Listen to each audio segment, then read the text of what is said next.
Donc, dans cette question, on doit, alors on va refaire un petit programme à part entière et on va voir comment on fait pour crypter un caractère. Peut-être un petit zoom sur la méthode qui est préconisée pour crypter un caractère. Ici, donc, on a un bloc dans lequel on déclare une variable caractère, voilà, qui va stocker donc un caractère. On commence à mettre le caractère X, par exemple, ici, juste pour l'exemple. Ensuite, qu'est-ce qu'on fait? On va récupérer, alors là, on a un bloc où on a plein de fonctions qui sont imbriquées les unes dans les autres. Donc, comme d'habitude, hein, on lit en partant de la fonction la plus imbriquée. Donc ici, c'est code ASCII 2 caractère. Alors, code ASCII 2, c'est une fonction qui renvoie un, un numéro correspondant au caractère. En fait, les caractères dans vos ordinateurs sont, si vous ne savez pas, hein, mais correspondent à des tables de caractères où chaque caractère est associé avec un numéro. Donc, des tables de caractères, il y en a plusieurs. Il y a la table ASCII en particulier. Et donc c'est assez pratique parce que ça permet comme ça de transformer un caractère en un numéro. Alors il n'y a pas de lien entre le numéro et le caractère, c'est simplement son numéro dans la liste. Mais après on peut, du coup, si jamais on ajoute 1 à ce numéro-là, obtenir le numéro du caractère suivant. Et comme ça on peut faire défiler tous les caractères, par exemple, juste en travaillant sur leur numéro. Donc ici, on récupère le numéro du caractère qui est dans la variable caractère. Donc ici, ça va être le numéro de x. Ensuite, on ajoute 1 et on retransforme, on fait l'opération dans l'autre sens pour passer du numéro au caractère. Et ça, c'est la fonction code ASCII avec le numéro du code ASCII en tant que lettre. Et ça renvoie la lettre qui correspond au code ASCII. Et donc le caractère suivant le X là dans le code ASCII, bah, c'est le Y, hein, puisque les lettres en tout cas sont ordonnées dans l'ordre alphabétique, heureusement. Et du coup, ensuite, on réaffecte tout ça à la variable caractère, qui du coup passe de X à Y. Et ici, on a une dernière instruction qui affiche le caractère, et donc on voit notre petite alien là, dire Y au lieu de dire X, tout simplement parce qu'on l'a crypté entre les deux. Alors, évidemment, il ne faut pas faire ça que pour un seul caractère, il faut faire ça euh, pour tous les caractères. Alors là, bah, on va se remettre sur l'autre sprite, on n'est pas obligé, hein, mais voilà, peu importe. Alors, on va commencer, enfin, on va faire un copier-coller euh, du premier dans le deuxième.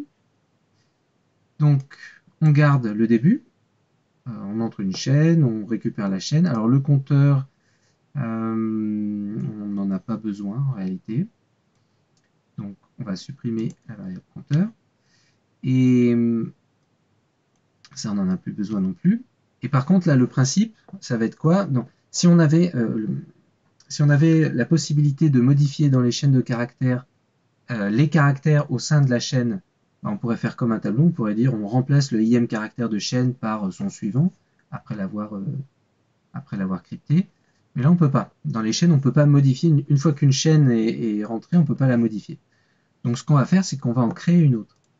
On va dire, euh, on va se prendre une variable chaîne cryptée et on va commencer à l'affecter à la chaîne vide, enfin à lui affecter la chaîne vide, pardon. Donc affecter la chaîne vide, on supprime tout ce qu'il y a dans la petite case.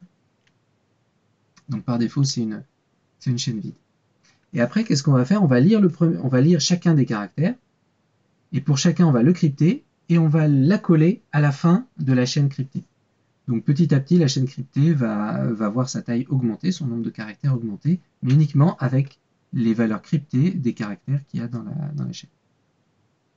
Comme précédemment, on sait qu'on va crypter tous les caractères de chaîne, donc on sait combien d'itérations on doit faire, donc c'est une boucle pour. Donc pour i allant de 1 jusqu'à, encore une fois, la taille, la longueur de la chaîne de départ, qu'est-ce qu'on va faire? Alors là, je vais prendre c, une variable, ou alors je vais l'appeler peut-être de manière plus explicite, caractère. Et dans c, qu'est-ce que je vais mettre? Eh bien, je vais mettre le im caractère. Oui, c'est ça, affecté au caractère la valeur, donc la chaîne, le im caractère de la im lettre de chaîne, comme ceci. Ensuite, c'est là où il faut que je fasse l'opération de tout à l'heure, c'est-à-dire que je vais à nouveau affecter à caractère la valeur qui sera issue de mon cryptage. Donc comment on fait, hein, je vous rappelle, il faut imbriquer déjà on récupère le code ASCII du caractère, on ajoute 1 à ce code-là pour obtenir le code ASCII du caractère suivant, et on récupère la lettre qui correspond au code ASCII qu'on vient de trouver. Et on remet tout ça à la place du caractère d'origine. Et là, on n'a pas fini, parce que là, on a juste crypté un caractère. Il ne faut surtout pas oublier de mémoriser, donc de concaténer en fait, d'affecter à la chaîne cryptée le regroupement, donc la concaténation, le fait d'accoler l'ancienne valeur de la chaîne cryptée avec ce nouveau caractère qui, à ce moment-là, est crypté, correspond à un caractère crypté. Donc on incrémente petit à petit. Et qu'est-ce qu'on va faire? À la fin, on va dire le résultat. Donc, qu'est-ce qu'on va dire? On va dire la chaîne cryptée pendant 2 secondes. Et voilà, donc là, ça va être effectué par... je vais débrancher le programme de l'autre pour pas qu'il s'exécute. Et là, donc, c'est notre petite flèche qui va exécuter le programme. Donc, on entre une chaîne. On va mettre élémentaire aussi. On clique. Et voilà la chaîne cryptée. On peut voir, si on met l'instruction dire à l'intérieur de la boucle, on va voir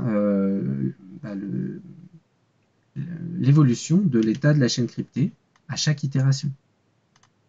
Reprenons, donc élémentaire, on affiche F, ensuite on affiche FM, FMF, etc. À chaque fois, on rajoute un caractère crypté supplémentaire à la chaîne.